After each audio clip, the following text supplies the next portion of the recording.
चलिए बात करते हैं बैंक के बारे में। भारत में कौन सा बैंक कब खुला था मैं बता दूं आपको। आरबीआई के बारे में सबसे पहले बात करते हैं। आरबीआई का मुख्य काम क्या होता है आप जानते होंगे। सभी बैंकों का हेड बैंक जो है वो आरबीआई है, जिसे कहा जाता है reserve bank of India. RBI की स्थापना 1 अप्रैल 1935 को हुआ था और इसके जो संस्थापक थे वो थे आपके भारत के ब्रिटिश अधीन माना जाता है कि अपने इंडियन के कोई थे नहीं, ये थे भारत के ब्रिटिश के लॉर्ड बेसेस, जो इसके संस्थापक थे लॉर्ड बेसेस। तो बात करते हैं आरबीआई की स्थापना कब हुई थी, 1 अप्रैल 1935 को। और आरबीआई के पहले गवर्नर कौन थे, तो सर चिंतामन, याद रखना आपको, सर चिंतामन द्वारकानाथ देशमुख जो कि भारत के पहले गवर्नर थे। और ये 1 अप्रैल 1935 को आरबीआई बना था। आप जानते हो कि सभी बैंकों का हेड कमान कौन होता है, तो आरबीआई ये सभी बैंकों का हेड होता है। मान लीजिए हमने कि एक घर के पिताजी हैं और 4 बेटे को देखते हैं, तो वैसे आरबीआई जो है वो अनेकों बैंकों पे कब्जा करता है, वो अपने हिसाब से पैसा देता है और सभी से जो अन्य बैंक है वो ब्याज लेकर के फिर आरबीआई को दोबारा रिटर्न कर देता है। तो हेड बैंक है आरबीआई। आरबीआई की स्थापना 1 अप्रैल 1935 को हुआ था। भारत में कुल कितने बैंक है, तो लगभग 29 बैंक है जो आरबीआई है। अगर आरबीआई बैंक पूछा जाता है तो हर एक राज्य में एक बैंक होता है और उस बैंक का अधिकारी जो था वो गवर्नमेंट बोर्ड होता है, यानी कि भारत सरकार के अधीन आरबीआई काम करता है। आपसे पूछा जाता है कि आरबीआई किसके अधीन काम करता है, तो भारत सरकार के अधीन में आरबीआई काम करता है। सबसे बड़ा बैंक जो है वो आरबीआई है। रिजर्व बैंक की नियुक्ति कौन करता है, केंद्र निर्देशक बोर्ड भारत सरकार, याद रखना है, केंद्र reserve bank board of Bharat सरकार। रिजर्व बैंक ऑफ की नियुक्ति कौन करता है, तो रिजर्व बैंक की नियुक्ति करता है आपका केंद्र निर्देशक बोर्ड। केंद्र निर्देशक बोर्ड जो है वो जिसे भारत सरकार कहते हैं, सेंट्रल मिनिस्टर करता है। इसके इस पे जो पूरा नियंत्रण करता है वो भारत सरकार ही करते हैं। जैसे कि जितने भी नोट को बदला जाएगा, जैसे देखा होगा आपने नरेंद्र मोदी जो हमारे प्रधानमंत्री हैं, उन्होंने 2012 में कई प्रकार के नियुक्तिकरण किया था। और इस तरह से राष्ट्र का जो नियुक्तिकरण था वो 2014, 15, 16, 17, 18 में किसी प्रकार के बदलाव आए थे।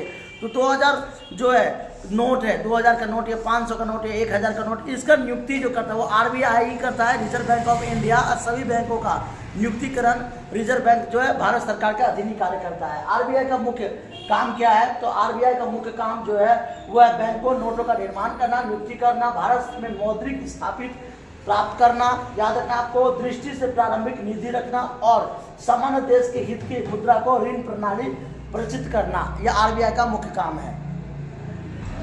तो बात करते हैं आरबीआई का मुख्य काम क्या होता है। आरबीआई का मुख्य होता है वो अनेक बैंकों पर नियंत्रण करना, सभी बैंकों को मुद्रा देना। आरबीआई का दूसरा नाम क्या है, भारतीय रिजर्व बैंक, जिसे कहते हैं भारतीय रिजर्व बैंक जो है वो आरबीआई का दूसरा नाम है।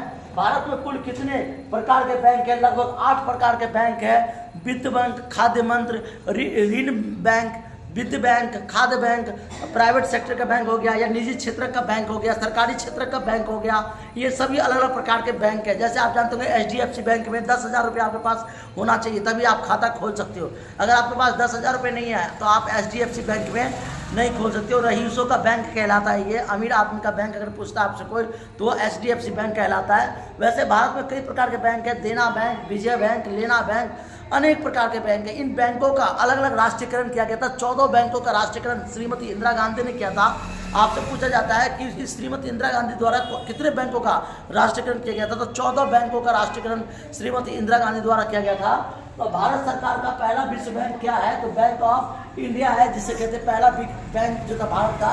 और बैंक ऑफ कलकत्ता कौन सी बैंक थी, तो बैंक ऑफ कलकत्ता जो स्टेट बैंक थी, जिसे 2 जून 1806 को खोला गया था।